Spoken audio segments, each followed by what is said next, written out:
எவனோ ஒருத்தன் சான்ஸ் கொடுப்பான், எவனோ ஒருத்தன் வந்து வாழ்க்கை கொடுப்பான். இப்படி எவனோ ஒருத்தனை நம்பிட்டு இருக்கிறது பதிலா நம்மள நம்பி நாமளே இறங்கலாம், ப்ரொடியூஸ் பண்ணலாம், படம் எடுக்கலாம். இப்படி பக்கம் பக்கமாக டைலாக் பேசுகிறவங்களாம் சிவாஜி ரஜினிகாந்த் ஆகிட முடியாது. அது படம். இதுவும் படம் தான், ஃபேமிலி படம். மெட்ராஸ் டாக்ஸ் வியூவர்ஸ்க்கு வணக்கம். நான் உங்க ராசியா ஜுலேட்டா.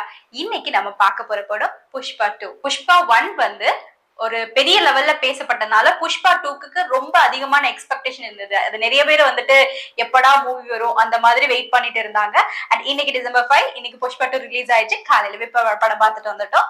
சோ புஷ்பா 2 அதோட கதை எடுத்துட்டீங்கன்னா ஆல்மோஸ்ட் வந்து புஷ்பா 1ஓட கண்டினியூட்டி தான். ஒரு ஸ்மக்லரா இருந்துட்டு அவரோட லைஃப்ல நடக்கக்கூடிய விஷயங்கள், அவர் வந்து சில விஷயங்கள்ல வந்து பண்ணணும்னு நினைச்சிட்டாருன்னா அது எப்படி பண்றாரு, அவரோட ஒய்ஃபுக்காக வந்துட்டு ஒரு சிஎம்ஏ எப்படி மாத்துறாரு, இந்த மாதிரி வந்து கதைகள் போகும். அவர் சேலஞ்ச் வச்சாருன்னா அந்த சேலஞ்சை கம்ப்ளீட் பண்றது. சோ இந்த மாதிரி சில விஷயங்கள் தான் வந்துட்டு இதுல வந்து ஒரு ஸ்டோரி சீக்வன்ஸா ஒரு 2-3 இதா எடுத்து ஒரு ஸ்டோரியா ஃபுல் மூவியா எடுத்திருக்காங்க. படத்துல வந்து ஆக்டிங் ஸ்கோப் பாத்துட்டீங்கன்னா அல்லு அர்ஜுன் சொல்லவே வேண்டாம், செம்மையா பண்ணிருக்காரு. அவர் வந்து ஆக்டிங் லெவல் ஆகட்டும், இல்ல ஃபைட் ஆகட்டும், டான்ஸ் ஆகட்டும், எப்படி சொல்றதுன்னா லைக் சின்ன சின்ன விஷயங்களையும் வந்துட்டு ஒரு நார்மலா ஒரு ஆக்டர் அப்படின்னு சொல்லும் போது வந்துட்டு இவ்வளோத்தையும் உட்கார்ந்து பண்றது வந்துட்டு ரொம்ப எப்படி சொல்றது, ரொம்ப டஃப்பான விஷயங்கள். அவ்வளோத்தையும் உட்கார்ந்து அவர் பண்ணிருக்காருன்னா அவருக்கு வந்துட்டு லைக் ஹேட்ஸ் ஆஃப், லைக் அப்படி சொல்லலாம். ஏன்னா அது பார்க்கும்போது ஒவ்வொருமே அவரோட ஆக்டிங் லெவல் பார்க்கும்போது அப்படியே புல் அரிச்சது எனக்குலாம். ரஷ்மிகா அவங்களோட பாட்டு எப்படின்னா ஃபர்ஸ்ட் பார்ட்ல வந்துட்டு சொல்லும் போது ஒரு லவ்வரா கல்யாணம் ஆகுறவரா அந்த மாதிரி போது ஒரு அழகான ஒரு பொண்ணா அந்த மாதிரி காமிச்சிருப்பாங்க. அதுல அவங்களோட ஆக்டிங் நல்லாவே காமிச்சிருப்பாங்க. அண்ட் இந்த செகண்ட் பார்ட்ல ரஷ்மிகா வந்து ஒரு ஹவுஸ் ஒய்ஃபா வராங்க. அதாவது இவருடைய அல்லு அர்ஜுனுக்கு ஒய்ஃப் கேரக்டர் பண்ணிருக்காங்க. ஒரு ஸ்மக்லரோட ஒய்ஃப் அப்படின்னு சொல்லும் போது அவருக்கு எந்த மாதிரி ஒரு ஆக்டிங் லெவல் இருக்கணுமோ அந்த மாதிரி ஒரு ஃபேஸ் கொடுத்து கொஞ்சம் கொஞ்சம் இடங்கள்ல வந்த ரஷ்மிகா வந்து த்ரூ அவுட்டா வரனாலும் ஒரு சில இடங்கள்ல வந்திருக்காங்க. அந்த ஒரு சில இடங்கள்ல வந்துட்டு அவங்களுக்கு என்ன ஒரு பெஸ்டா கொடுக்கணுமோ அந்த கதையில அவங்களுக்கு பெஸ்டாவே கொடுத்திருக்காங்க. அண்ட் அதுல வந்துட்டு ரஷ்மிகாவோட ஆக்டிங்குமே அந்த இம்பார்ட்டன்ஸ் வந்திருக்க இம்பார்ட்டன்ஸ்க்கு ரொம்ப அழகாவே வெளிப்படுத்திருக்காங்க. அந்த கோம் ஆகட்டும், அந்த ஒரு ஒய்ஃபுக்குரிய கேரக்டர் ஆகட்டும், இல்ல இவங்க 2 பேருக்கு இருக்கக்கூடிய அந்த ஹஸ்பண்ட் அண்ட் ஒய்ஃபுக்குரிய லவ்வா இருக்கட்டும், எல்லாமே ரொம்ப அழகா வந்து 2 பேருமே சேர்ந்து ஒரு நல்ல ஒரு கெமிஸ்ட்ரியில ஒர்க் ஆயிருக்கு. அந்த கெமிஸ்ட்ரி லெவலும் வந்து சூப்பர் அப்படி சொல்லலாம். ஃபஹத் ஃபாசில் அவர்களை சொல்லவே வேண்டாம். இஸ் லைக் பா அப்படிங்கும்போது எனக்குலாம் ஒரு ஸ்டேஜ்ல கன்ஃபியூஸ் ஆயிடுச்சு. உண்மையா ஃபஹத் தானா அப்படின்னு நான் பக்கத்துல கூப்பிட்டே கேட்டேன். ஹீஸ் லைக் ஒரு ஃபஹத் வந்து அவரை வந்து ஸ்கிரீன்ல பார்த்த மாதிரி இல்ல, ஒரு கம்ப்ளீட்டா ஒரு வெறி பிடிச்ச ஒரு பர்சனாலிட்டி இருந்தா எப்படி இருப்பாங்க அந்த மாதிரி இருக்கு. ஒரு சைக்காட்டிக்கா பயங்கரமா பெர்ஃபார்ம் பண்ணிருக்காங்க. ஃபஹத் வந்து ஒவ்வொரு படங்களையும் ஒவ்வொரு மாதிரி வித்தியாசங்கள் காமிச்சிருப்பாரு. அதே மாதிரி இந்த படத்துல இப்போ ஃபர்ஸ்ட் பார்ட் எப்படின்னு சொல்ல எனக்கு தெரியல, பட் செகண்ட் பார்ட்ல பிச்சு தள்ளிட்டாரு. அந்த மாதிரி ஒரு பயங்கர நடிப்பு பகத் எடுத்த போது.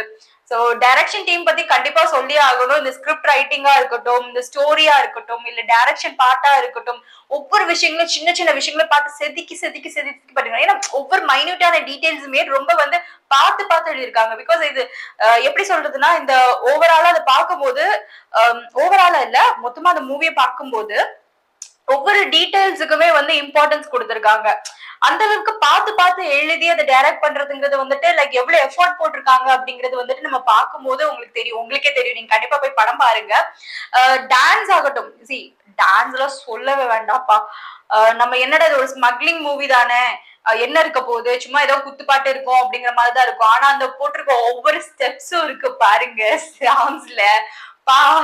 அதெல்லாம் வந்துட்டு வேற லெவல். எவ்வளவு ஹார்டா ட்ரெயின் பண்ணிருப்பாங்க அப்படிங்கிறது வந்து அதை பார்க்கும்போது தெரியுது. டான்ஸ் ஆகட்டும் அண்ட் முக்கியமா ஆக்ஷன் சீக்வன்ஸ் மைண்ட் ப்ளோயிங் அப்படி இருந்துச்சு. ஒவ்வொருமே ஸ்டண்ட் எல்லாம் வந்துட்டு கொரியோகிராஃப்லாம் பிச்சு வச்சிருக்காங்க. எப்படி சொல்றது, இவரு வந்துட்டு அந்த அம்மனா மாதிரி வேஷம் போட்டுட்டு 2 ஃபைட் சீன்ஸ் இருக்கும். அது வேற லெவல் ஃபைட். எப்படி சொல்றதுன்னா ஒரு ஃபைட் சீன்ல வந்துட்டு அவருக்கு கையெல்லாம் கட்டி போட்டு ஃபைட் இருக்கும் பாருங்க. ஐயோ எனக்குலாம் ஒரு மாதிரி ஆயிடுச்சு. அந்த மாதிரி ஒரு ஃபைட். நீங்க பின்னாடி கை கட்டிருப்பாரு, ஒரு வாயாலேயே ஃபைட் பண்ணுவாங்க. அது வந்து பிராக்டிகலி பாசிபிளான்னு கேட்டா அப்படி எல்லாம் நம்ம யோசிக்க கூடாது. ஒரு என்டர்டைன்மெண்ட்ல பார்க்கும்போது அது அந்த மியூசிக் ஆகட்டும், பேக்ரவுண்ட் மியூசிக் ஆகட்டும், எல்லாத்தையும் சேர்த்து பார்க்கும்போது எனக்குலாம் அப்படி கூஸ் பம்ஸ் அந்த மாதிரி இருந்துச்சு. ஒரு நல்ல இது டியூரேஷன் பார்க்கும்போது 3 ஹவர்ஸ்க்கு பிளஸ் ஆகுது. அதெல்லாம் வந்து யோசிக்காதீங்க. பிகாஸ் இந்த மூவி வந்து உட்கார்ந்து பாத்தீங்கன்னா ஃபர்ஸ்ட் எனக்கு தெரிஞ்சு ஃபர்ஸ்ட் ஹாஃப்ல நடுவுல ஒரு 10 to 15 மினிட்ஸ் கொஞ்சம் லாகிங்கா இருந்த மாதிரி இருந்தது. என்னடா இது என்ன ஃபுல்லாவே அப்படி ஸ்மக்லிங்கா போகுதே, போரா போயிடுமோ அப்படின்னு நினைச்சேன்.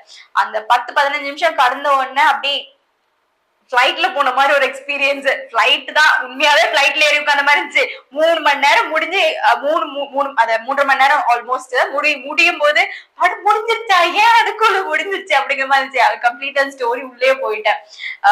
ரொம்ப மிஸ் பண்ணது என்னன்னா அதுல இமோஷன் வந்து கொஞ்சம் எனக்கு இன்னும் கொஞ்சமா இருந்திருக்கலாமே அப்படின்னு நான் யோசிச்சுட்டு இருந்தேன். பார்த்தா அதுக்கும் குறை வைக்காம ஃபைனல்ல அந்த இமோஷன் அளவச்சிட்டாங்க. எனக்குலாம் இப்படியா கண்ணுல கண்ணீர் வருது, பட் வந்து வெளியே அழக்கூடாது அப்படின்னு இப்படி உட்கார்ந்து எந்திரிச்சு வந்தேன்.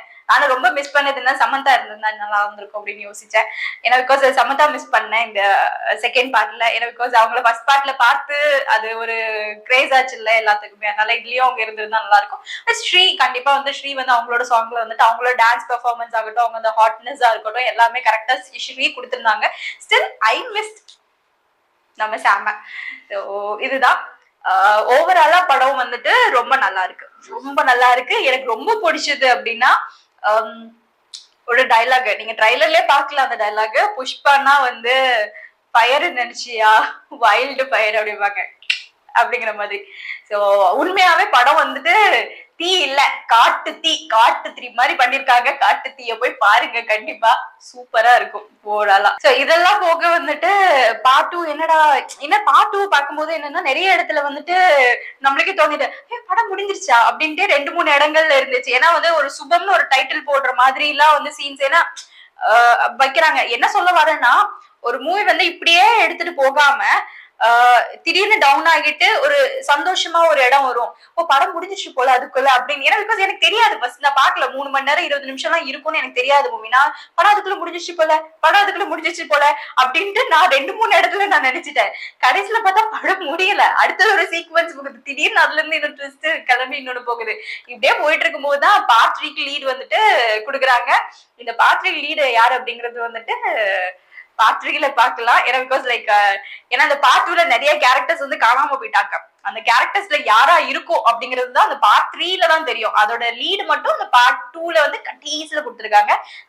பார்க்கலாம். புஷ்பா பார்ட் 3 வந்து சீக்கிரம் வரும்னு நம்ம நம்புறோம். ஒரு நல்ல என்டர்டைன்மெண்ட் மூவி.